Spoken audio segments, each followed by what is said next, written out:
This is TLV1.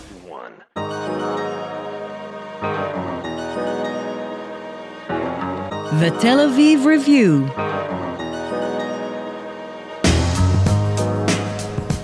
Hello and welcome to the Tel Aviv Review. I'm your host, Gilad Halpern. And I'm your co-host, Dalia Shenlin, joining today from New York. Every week we bring you conversations with authors about the books and research and other things that we like. And if you like us, please consider becoming a Patreon supporter by going to our homepage. That's tlv1.fm/Tel Aviv Review. Scroll down to the bottom and click the big red button that says Patreon. Click and support us because we're counting on you and every little helps. This episode is part of a series in partnership with the Israel office of the Konrad Adenauer Foundation, focused on democracy, populism, authoritarianism, and all of its causes, symptoms, and manifestations. And we're pleased today to welcome our guest, Noam Gidron. He is an assistant professor, a lecturer at the Department of Political Science and the Joint Program in Politics, Philosophy, and Economics at the Hebrew University of Jerusalem. He studies the intersection of political economy, political behavior, and political sociology as it plays out in the European Union, Israel, and in the United States. Noam holds a PhD from Harvard, and from 2017 to 2018, he was a fellow at the Niehaus Center for Globalization and Governance at Princeton University. And we'll be discussing a number of his works today, but particularly his latest book, a very intriguing book. Actually, it's basically eye candy for a pollster and a political analyst like me. It's called American Affective Polarization in Comparative Perspective, co-authored with James Adams and Will Horn, published by Cambridge University Press in 2020. Noam, welcome to the show. Hi, thank you for having me. It's our pleasure. You know, for non-academics, the title of your book might sound a little bit intriguing or maybe even cryptic. So I want to try to clarify what affective polarization means. Does it basically mean that we don't only disagree about things like taxes, immigration, or abortion? We may actually hate each other. And the question is just how much? Is that a fair summary, or can you explain what you really mean by affective polarization? Yeah, well, first of all, I think that was a fair summary, but if we want to say some more about that. We do. Okay, perfect.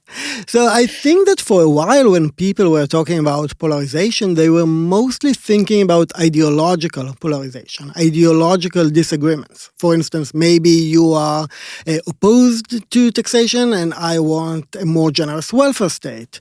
So we can be ideologically polarized if we more intensely disagree on these type of issues. However, in the last decade or so, scholars, mostly scholars of American politics, have begun focusing on another type of polarization that is not manifested mostly in ideological disagreements, but rather in how partisans feel toward partisan opponents. And that's what we called affective polarization. It refers to dislike, resentment, hostility across party lines, which may or may not be closely associated with ideological disagreements. Is it because politics has become more effective, where emotions play a bigger role, or is this just a shifting of the focus of scholars such as yourself and others? Yeah, well, I should say, of course, that I didn't come up with this notion of affective polarization, and we are building here on a large body of research focused specifically on American politics. And I think that this research agenda came out of the notion that something is changing, as you were saying, specifically in the US, that partisans across the ideological divide have stronger negative feelings toward one another. So I think that definitely research here is following this intuition. That being said, because most of this research until not long ago has been focused specifically on the US, it wasn't that clear what's going on in other countries. And that's where we wanted to make a contribution, to say, okay, we know quite a lot about the US, but now we want to broaden the perspective and see what we can learn about affective polarization across countries. Well, I'm always a fan of comparative work, and I'm also a big fan of trying to use a real research agenda to check our instincts or our intuitions. But before we even look at your results, I want to clarify really what the difference is between polarization, affective polarization, and ideological disagreements. And the question is, can you really draw a clear dividing line between them? And just to give an example, whenever I talk about the issue of healthcare in the US or Second Amendment rights, I'm just going to confess that I get extremely emotional about it. So how do we know where these two really diverge? Yeah, that's a tough question, both theoretically and empirically, in terms of how we can actually separate these two dimensions of polarization. And the honest truth is it's really tricky. It's really hard. That's why we put quite a lot of time into thinking how we can go about doing this. And I'm sure we are not the last ones to try and tackle this issue. That being said, we do have measures of people ideology or their policy positions on specific issues, whether it's the Second Amendment or the welfare state or abortion, and we can see whether it's correlated, associated with how people feel toward opposing partisans, and whether this association between ideological disagreements and negative feelings toward partisan opponents, whether these negative feelings varies over time and across countries, maybe also across different policy dimensions. And that's what we're trying to do. And you gave two examples of ideological disagreements, and it may be that some ideological disagreements lend themselves more easily to this type of affective polarization, that there are some issues that simply generate more intense negative emotions toward partisan opponents. That's part of what we're trying to examine here. There's really an interesting interplay between the two elements of affective polarization that you analyze in your book. What you call the elite-based conflicts on cultural issues, and on the one hand, and economic issues on the other, which the latter, cut across social and political classes. And this is, to me at least, and correct me if I'm wrong, somewhat reminiscent of Marxist notions of base and superstructure. And I really want to understand what your take is really on the interplay between these two, and whether one is a reflection of the other, and vice versa. Yeah, okay, that's a tough one. So I think that when Dalia mentioned the type of ideological issues that make her feel angry, right? That was the Second Amendment. I remember correctly? I think so. Mm-hmm. You're correct. But I said emotional. Of course, emotions do include anger. I'll confess that too. Okay. And I think that was really interesting. She didn't mention, for instance, taxation or the welfare state or specific type of benefits. And our intuition was that perhaps there's something about these cultural issues of who we are that more easily generate emotions compared to the more economic type of policies like welfare and taxation, because maybe it's easier to compromise on the tax rate or on different benefits than to compromise on who we are, what's our national identity is, how we imagine ourselves as a nation, as a people.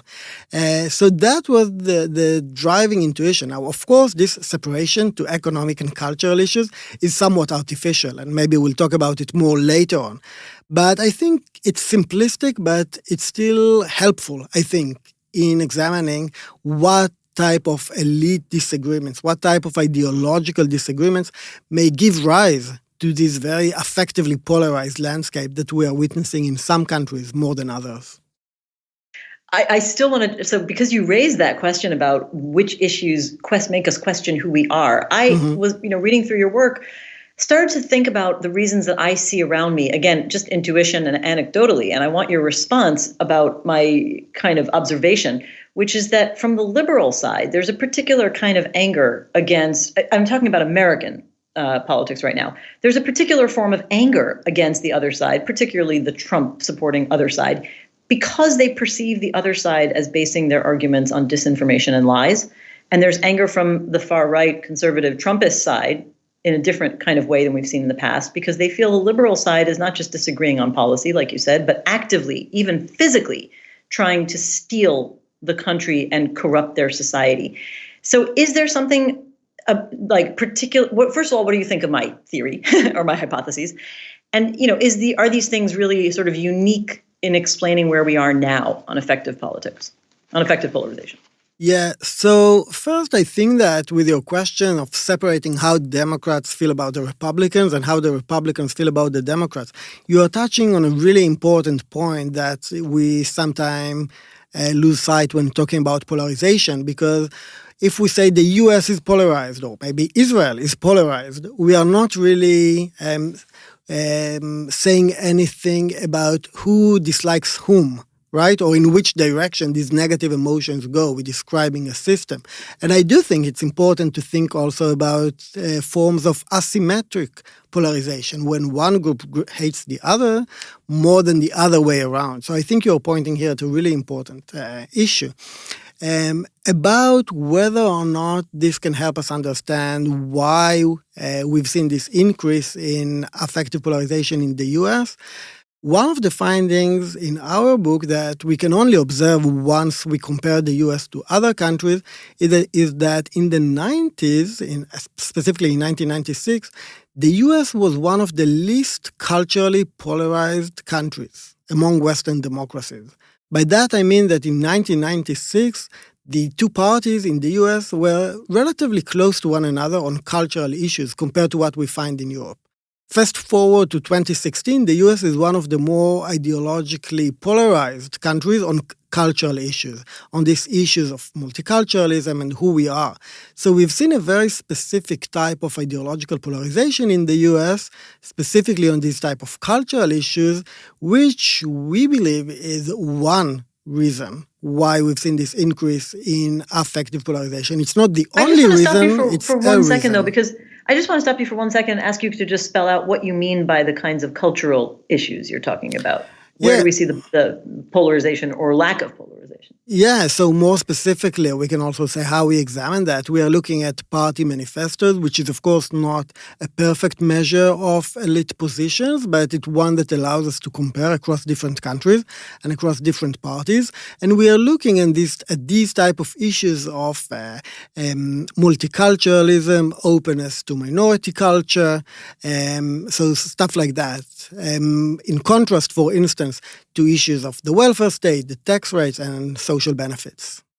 It's interesting what you say about the trends since 1996, and that's where the comparative perspective comes in, and it really yields quite a bit of insight. Because I would think that what we're seeing now in the United States over the past few decades is really the fraying of the post-war consensus that was characterized in what you said, the two main parties not being very far from one another.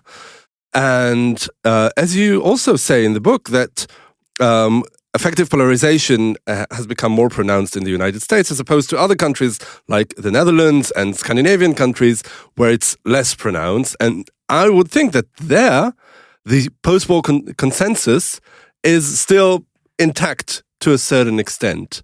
But what you're saying now about Europe being in a different place back in 1996 perhaps puts a different light on it. So is there any truth in this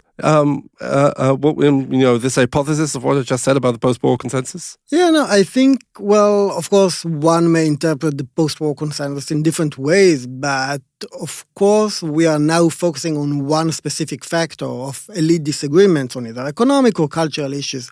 But we also highlight other structural factors, such as, for instance, electoral systems, which we know are very different in Europe, where we have multi-party systems and coalition government that bring different parties together, and then they have to cooperate. And actually, usually this cooperation also leads to more positive feelings toward those other parties that cooperate with your preferred party in government. So I think that there are multiple factors here that also differ across the US and Europe. But one of the really interesting findings, because it to some extent goes against the perception in America right now that it is so, has reached such a point of crisis. But one of the interesting findings that you came up with in your research is that America is not the most polarized country compared to other Western European democracies. And I'm curious to hear from you. What can we say about the societies that are even more polarized than America? I think it was Spain, Portugal, Greece, and maybe Ireland at points, if I remember correctly. I mean, what characterizes them? How does their polarization manifest itself in ways that are even beyond what we saw in America? Yeah, so I really think that one of our contributions here is to put American affective polarization or this dislike and hostility across party lines in the US in this broader comparative view. Because we have so much discussion about how effectively polarized the US is, but then it begs the question, polarized compared to what? To which countries, right? And that's something that haven't been examined that much before, like 2 or 3 years ago. And I think that really added another dimension to this discussion about American affective polarization. Now, we do find that there are other countries that are even more effectively polarized. And you mentioned these countries in Southern Europe.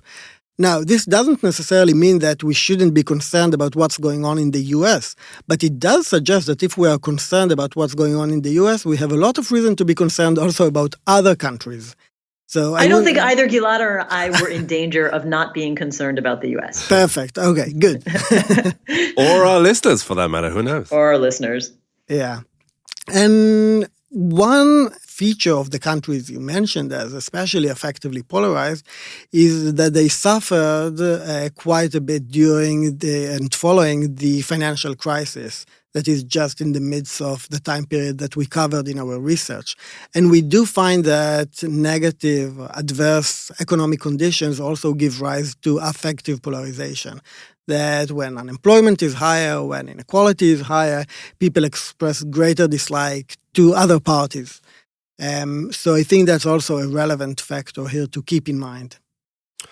The book was published in the twilight of the Trump presidency and at the very peak of the COVID crisis. Mm-hmm. And I wonder if you think, or maybe you have evidence already, of anything changing in this multi-year trend that you're describing post Trump's defeat.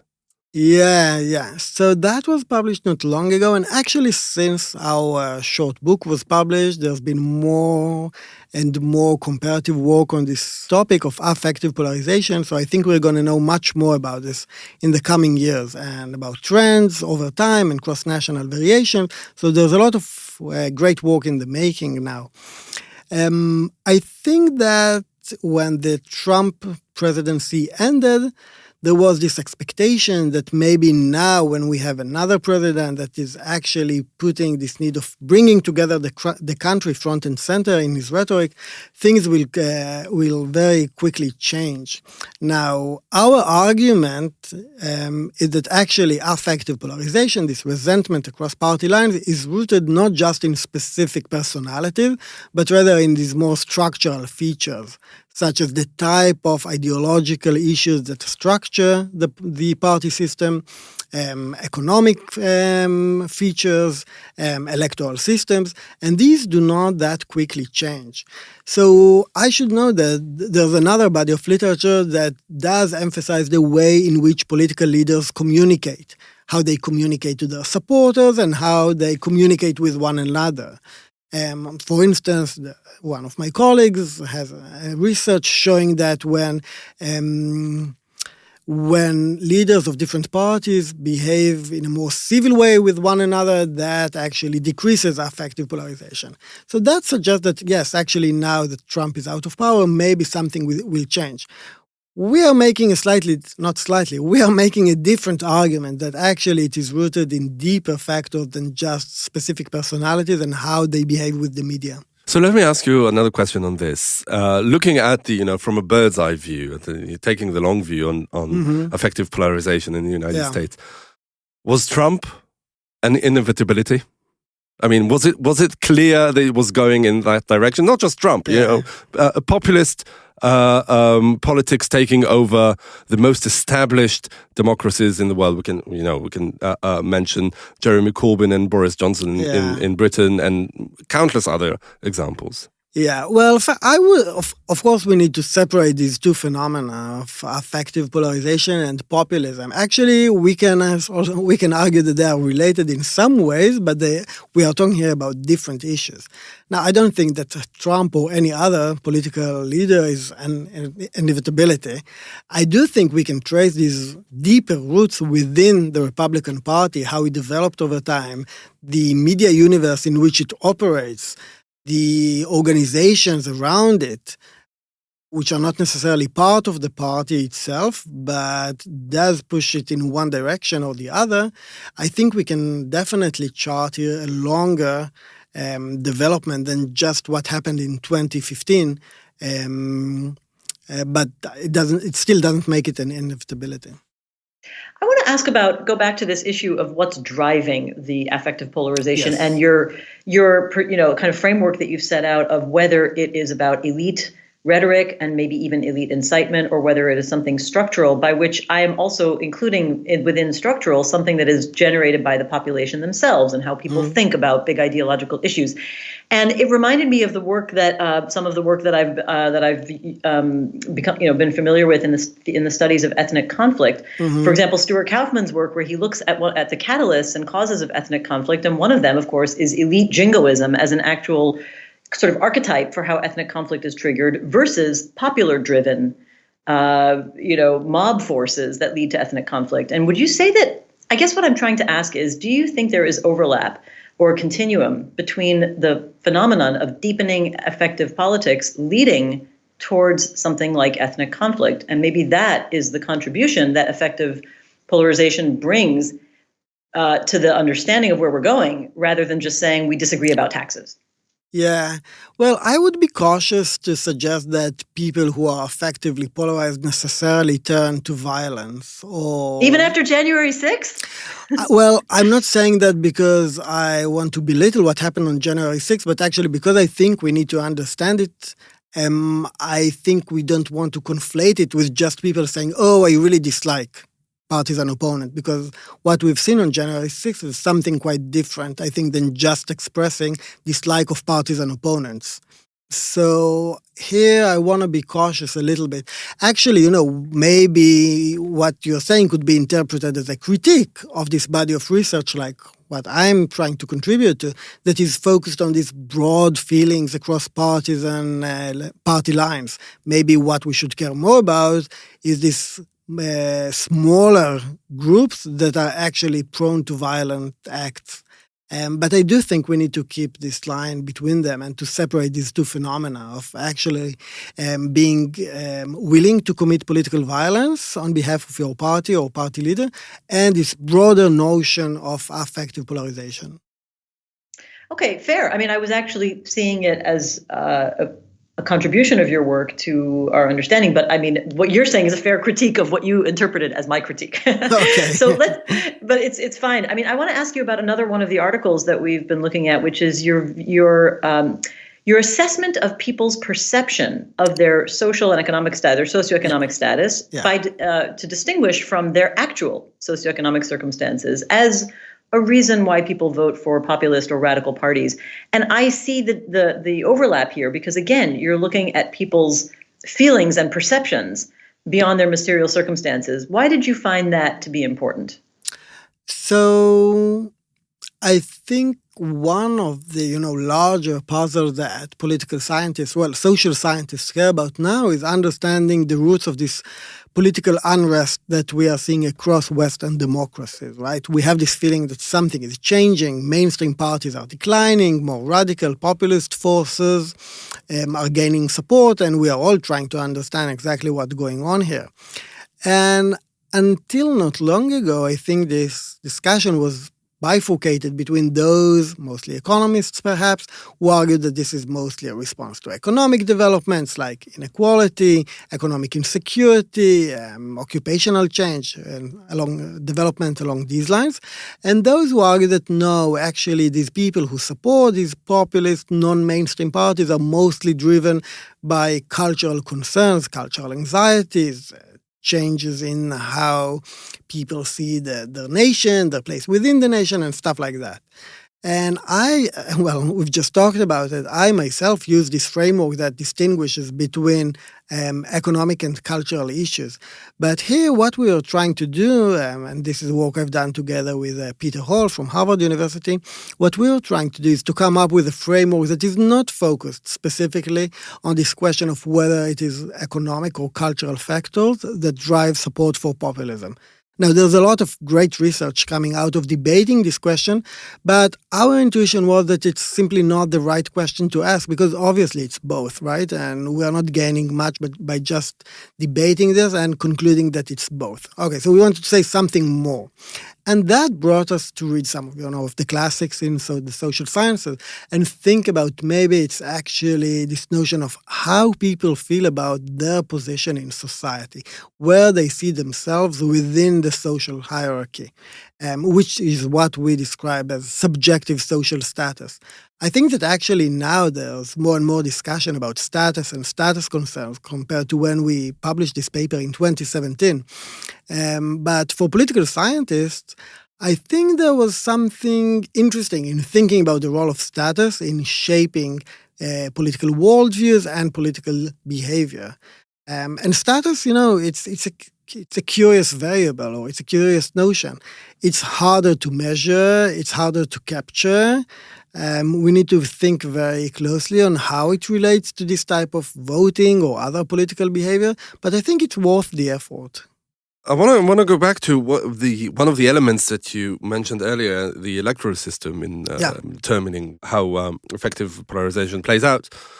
And to ask you whether you did not mention Israel in the book on purpose, because if you look at the electoral system, one of the interesting conclusions in the book is that a two-party system, which is supposed to guarantee some sort of political stability, in effect maybe guarantees political stability in the short term, but the more profound effect of it is this chronic I don't know if instability is the word, but kind of unrest or maybe uneasiness. And Israel, of course, is the most chaotic electoral system you can think of, and the results of the last general election, the fourth in 2 years, is perhaps the best proof of that. What can we learn from the electoral system in Israel about the more general trends that you're describing? Now I think people in the US are increasingly thinking about electoral reform and maybe even moving towards something like a proportional representation system in which you have multiple parties. And here in Israel, where we have extreme case of proportional representation, more and more people are thinking, okay, maybe we need to reform the system and have less parties. So it's interesting, how it looks very differently from the grass is always greener. Yeah, of course. Or it could be that the problem is not, you argue that the electoral system is part of the causal reasons for this, but it certainly isn't the only one in the case of Israel. Yeah, definitely. Also not in the case of the US, right? But I think there's one interesting feature, or there's one relevant feature of proportional system that is especially relevant to thinking about affective polarization, and that's coalition governments. So when you have multiple parties, like in most of Western Europe and in Israel, usually you need to build a coalition in order to form a government, right? So different parties have to cooperate and share power in order to form a government. And this type of cooperation is very strongly associated with more diffused affective polarization. Or put differently, when my party cooperates with your party in government, we are likely to have more positive feelings toward one another. So that's one mechanism that we think help diffuse this type of negative feelings across party lines in multi-party system. And Israel is an interesting case because now we are in a position in which maybe for the first time in a very long time, one of the Arab parties will be part of the coalition, either formally or informally. And that, in a way, could actually have an effect on affective polarization. It may improve how different partisans feel toward these parties once they enter government. So there's a mechanism here in proportional representation, this mechanism of coalition government that could help decrease affective polarization that is simply not an option in two-party systems. You're very optimistic about the possibility of forming government with any parties, because right now I don't even see them cooperating for the initial stages of bargaining. But Yeah, but I hope you're right. You're a much more senior political scientist than me, so surely you're right. Yeah, I'm not senior in any way. But I'll just know that actually, together with a colleague of mine, Lior Sheffer from Tel Aviv University, we collected data on, of course, affective polarization across party lines before and after the most recent elections. So the last wave of our panel data was collected just a few days ago. And we already see an improvement in how supporters of right-wing parties feel toward the Arab party that is considering the option of supporting a Netanyahu government. So there's already an effect of having more positive feelings toward the smaller Arab party, Ram, that may be a part of the Netanyahu government. Yeah, I'm happy to jump in and say that there has been public opinion research showing the same thing, that there's been a rise in levels of acceptance of the idea of an Arab party joining government, especially coming from the center and the right, because the left was pretty much already there. Exactly, so, and that's reflected. Matter, and that's reflected in affective polarization. So, well, I guess we've managed to have a discussion about politics that ended on an optimistic note. Wouldn't you say, Gilad? Well, sometimes that happens too. Let's engineer that this happens every time. I want to thank Noam Gidron very much for being on the show. We've been talking about your work, and mainly we've been talking about your book, which is American Affective Polarization in Comparative Perspective, co-authored with James Adams and Will Horn. Thank you so much for being on the show. Thank you for having me. And also big thanks to Ariel Cohen, our producer, and to Itai Shalem, the manager of TLV1 Studios, and once again to the Israel office of the Konrad Adenauer Foundation for their partnership and support for this series. And now we've got a request. Most of you listen to us on the Apple Podcast app, and we'd like to ask you to please consider writing us a review of any kind. You too can support us by going to our website and subscribing onto our Patreon campaign. Check out our archive. It has more than 600 interviews. I'd say quite a few more already. And you can also like us on Facebook. Follow me and Adalia on Twitter, as well as our new Twitter page for the podcast, the Tel Aviv Review podcast. Join us again next week for another edition of the Tel Aviv Review. And until then, from Dalia and from me, goodbye.